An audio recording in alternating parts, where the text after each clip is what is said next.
Hi there and welcome to my channel. Today's project is for the VIcki Boutin design team and I want to show you what I've worked for the week 2 of the July Junque Journal prompts. For starters, I've decided to do my weekly markers using craft the inserts. I want to have a different color surface and it's easier for me to find the weeks. So for this particular one, which is the first one in July, I am using the pocket that comes in the craft inserts for the Junque Journal, and all I'm doing is you're gonna see is that I am using part of what Vicki taught in her last Facebook live, and this is mix some iridescent glaze with some matte acrylic gel and a little bit of the blue crayon, and then I'm gonna use the script stencil and my stencil brush because I don't want a thick impression. I just want a thin impression on it. So I'm picking up the glaze in this case with the brush and then a circular motion adding it to the craft. I'm gonna set it aside to dry. It took a while to dry. Now what I'm gonna do next, and is the list this time Vicki printed has fuchsia and blue in the background, so I want to be some of the fuchsia. So I'm using the fuchsia crayon to scribble on the little piece of acrylic that comes behind the stencil brushes, and then picking up the color with the stencil brush and putting it on top of the craft in a circular motion. Then I'm going to use a baby wipe just to buff a little bit of the script. I wanted to show, I don't want it to look purple, but I wanted that blue that I added to show. So I'm just going to buff carefully just the script lines. That's pretty much it. I added some tags and some decorations, and that's my marker for July. You're going to see that I added a tab at the top so I know the date. That's about it. Super simple. Now the first prompt that I tackled is the monochromatic prompt. And for this, I am using only one crayon and different techniques. So the first thing I did is I'm using actually that teal crayon that comes in the cool set, one of my favorite colors that Vicki has created. So all I'm going to do is using a watercolor insert. First thing I'm going to do is add a blob of watercolor. So what I'm doing is I am watering down the crayon. I'm scribbling it on the mat, adding water, and I'm just going to pull it on the page. And for this, I'm just going to use the brushes. I'm not going to use the packaging technique. I'm just going to drop some color on the watercolor paper, and then I'm just going to spread it with the brushes. You see I'm working with two brushes. It just makes it easier for me to mix with one and then help me with the other one. Next, I'm going to add splatters. One, because I like them, and second, because I think to show monochromatic in a page, you have to work different techniques with one single color. This is pretty much what I try with this. It's going to show in some parts, some might not. So once I set the paper to dry, once it's dry, I think I'm going to stencil something using the stenciling brush. And for this, I am bringing the flower stencil, and it's same thing again. I'm going to scribble the crayon on the acrylic piece and then use my stencil brush to pick up the color and run it on top of the stencil on a circular motion. Once I was happy to cover the watercolor, I am going to flip the stencil, add some water to the mat, and I'm wetting my stencil brush, as you can see, because I think there's a lot of crayon left on the mat and I want to bring it onto the empty space that I have on the page. Simple. Now, another technique that you can do with the crayon is you can stamp with the crayon. That's the beauty of Vicki's crayon. So all I'm doing is I'm scribbling the crayon onto one of the circle stamps, just pressing a little bit of water with a mister, and then go ahead and stamp it. Now you're going to see that I'm adding the sunburst kind of circle, and I'm going to add the little polka dot circle to the centers of some of them and scatter them around. I think it might look like a hot mess, but in reality it doesn't. You can see the definition in each piece, and you're going to, when you see it up close in a little bit, you're going to see a different layer. Now I want to show you too that you can work some monochromatic with shine. For this, I'm bringing some iridescent glaze, a little bit of water, and some of the crayon. I'm going to mix them all together, water it down, and just add splatters to the page. Again, monochromatic, it's not about just making one big blob. It's just about, you can work with ombre effect, you can work with different techniques. They're all going to show different way with one single color. You're going to see that I also use the glaze to color one of the watercolor stickers, one of the butterflies, to add to this page. And the beauty of working with Vicki's crayons is they're so versatile, so you can create a whole lot of effects using different techniques with one single color. Now, we're going to look at another one of the week 2 marker. And for this, I'm using one of the craft inserts. It comes with a flap, so I cut the flap out. And what I'm going to do is pretty much, this is part of the Inspire Me from Vicki, and is using the glaze and the glitter. And for this, I am actually going to follow what Vicki taught in her last week Facebook Live. But the thing that it makes a difference that I didn't use yeso in the background. I'm actually using iridescent glaze to cover the craft paper in this case. So I used my stencil brush and some clear iridescent glaze, and I just added a thin layer of it. It's gonna serve as my yeso. Once that was done, I added the ribbons. I want all the script letters that I have left over on my ribbons to have it on the right side of the mat. Then I mixed some matte acrylic gel with the rose gold glaze and some of the fine glitter, and I'm just gonna run it through my flower stencil and set it aside to dry. Once that was dried, I went ahead and stamped the dates that belong to week 2, and then I'm gonna add some gold glaze that I'm watered down just as droplets on the page.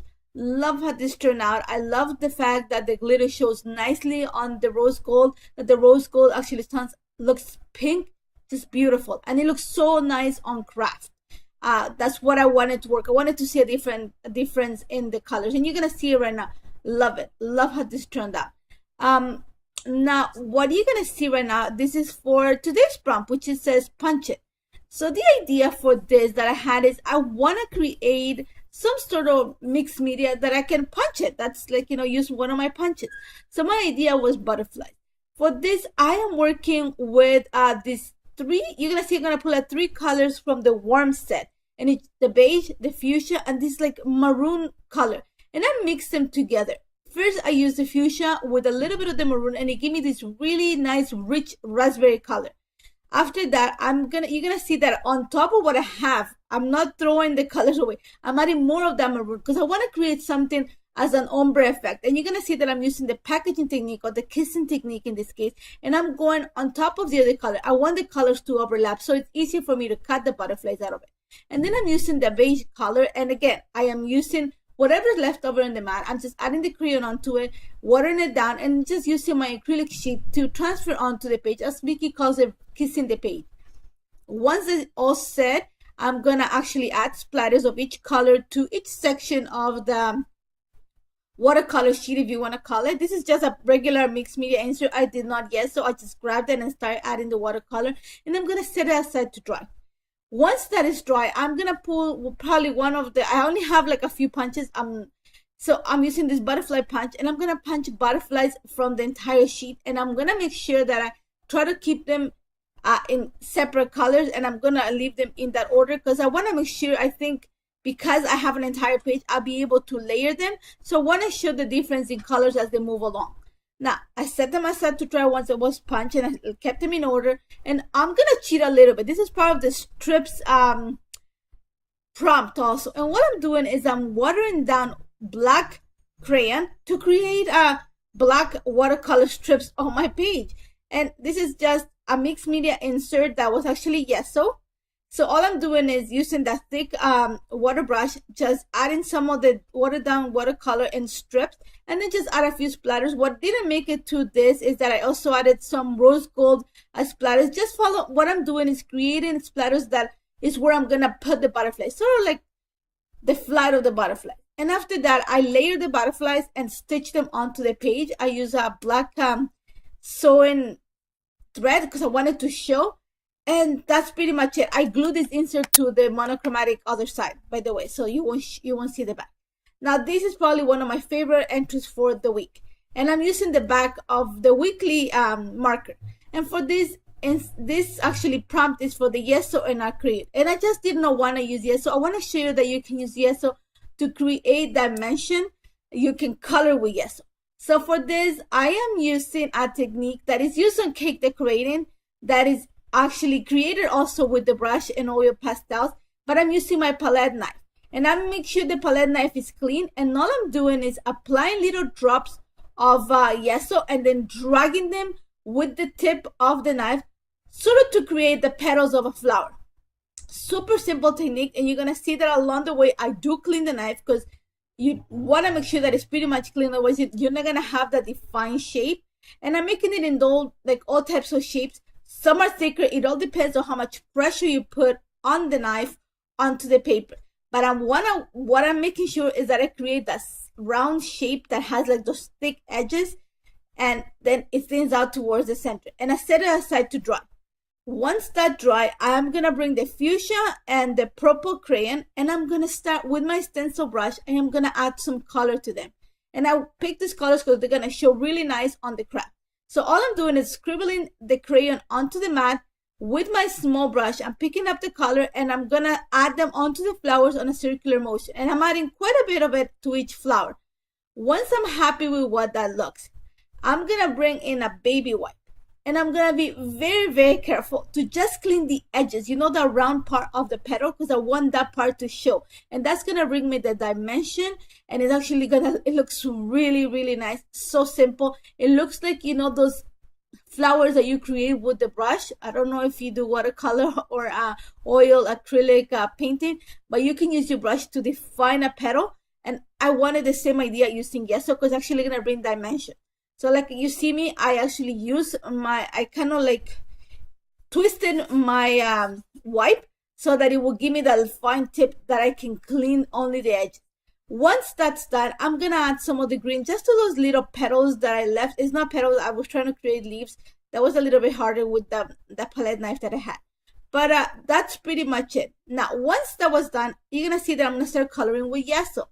And what I'm doing is I'm bringing some clean gesso and a really fine tip, the water brush. And all I'm gonna do is pick up, make sure that the tip is damp, not that it's wet, just damp, and picking up some of the gesso and add little dots to the center of each flower. This is gonna connect all the petals together. Now, once that's done, you're gonna see that I have some leftover crayon on the mat. So I am bringing some of the gesso and watering it down, and it's gonna give me this really light shade of the color that is behind the flower. And I'm just gonna use it to add sort of the shading in between the flowers and the centers that I just created.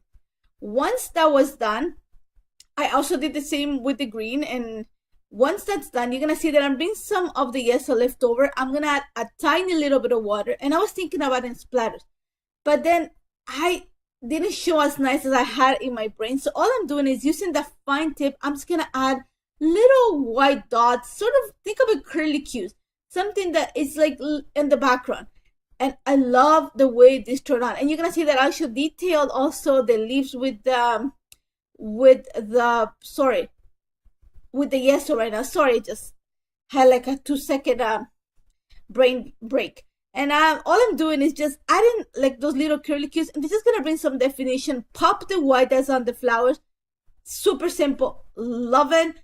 Something that I wanted to try. I had this idea the other day. I was decorating a cake and I wanted to try it on craft, and I love it.